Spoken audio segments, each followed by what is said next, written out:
Donc, je vais ouvrir certains de vos gabarits, télécharger. Donc là, j'ai les liens Weblock. Ça pourrait être intéressant pour aller voir comment la boîte se monte.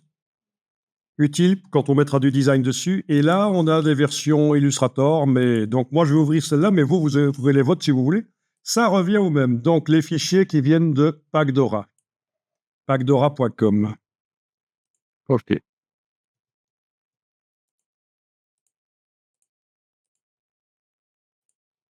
OK, celui-là, on n'en a plus besoin. OK. Ici, je fais Shift tabulation pour me débarrasser des palettes. C'est quand même plus clair. Vous connaissez Option roulette, Alt roulette pour zoomer en avant, en arrière. Vous connaissez le double clic sur la main dans la palette des outils pour mettre le travail le plus grand possible sur l'écran. Ça vous rappelle quelque chose, ça? Voilà. Le double clic sur la main dans la palette des outils.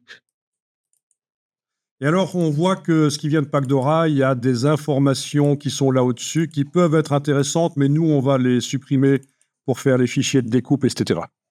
Donc, vous allez voir que je vais régulièrement enregistrer le document en changeant le nom.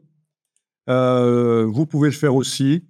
Dans une séance de travail normale, j'enregistre régulièrement aussi, mais peut-être pas autant que ce que je vais faire ici.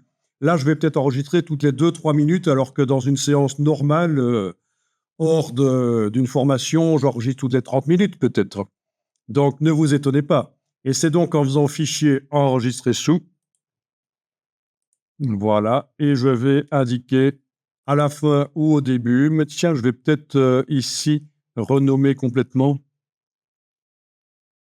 Ah oui, et puis, je vais l'enregistrer au format Illustrator. Donc, format Adobe Illustrator dans la boîte qui s'est ouverte. Il est possible que vous ayez une boîte qui arrive comme ça et qui est toute petite. C'est votre cas. Dans ce cas-là, vous cliquez sur le triangle ici, le chevron, pour faire la grande boîte, en fait. Hein. D'accord? Donc, format Illustrator, voilà. OK.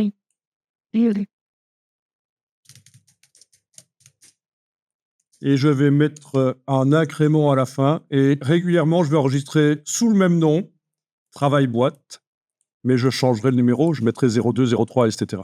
Et alors, il faut que je mette l'extension Illustrator ici. Elle ne s'est pas mise, elle était partie. Donc, au niveau des formats, on était avec du PDF, visiblement.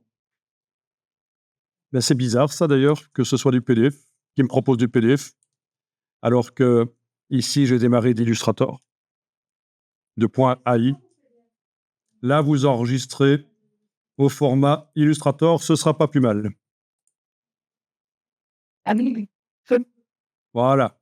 Faites bien attention, votre nom de travail doit terminer par .ai.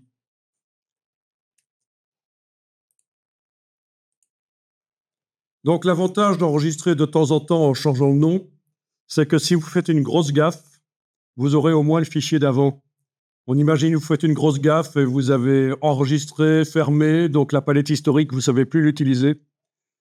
Mais au moins, il vous reste le fichier, la version d'avant, au cas où vous avez fait une grosse gaffe et vous avez effacé des choses qui ne devaient pas être effacées ou quoi. OK, alors ici, si on prend la flèche noire, voilà, la flèche noire, et qu'on englobe, vous voyez ce que je fais là, avec la barre d'espacement sur le clavier, je bouge, hein. C'est le raccourci de la main. Barre d'espacement, vous connaissez? OK, si j'englobe cette partie-là avec la flèche noire, on dirait que ça sélectionne beaucoup de choses. Alt roulette, on dirait que tout est sélectionné, c'est pas bon alors. Ça veut dire qu'il y a certainement un groupe ou quelque chose comme ça. Donc je vais cliquer à côté et à la place, je vais prendre ce qui sert à sélectionner certains des éléments qui sont dans un groupe. C'est la flèche blanche plus qui est derrière la flèche blanche là.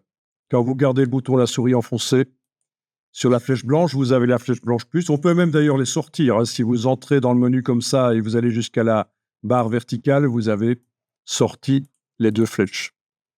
Et là, si on englobe la partie du dessus, il n'y a que celle-là qui devrait se sélectionner. Est-ce que, voyons un peu si on enfonce la touche suppression. OK, les lignes sont restées, c'est l'essentiel. On est bon? Alors, ces indications-là ne sont pas très intéressantes pour nous. On peut les supprimer si vous en avez. Je ne sais pas si vous en avez. Avec la flèche blanche plus, je les englobe. Touche suppression sur le clavier et voilà. Mais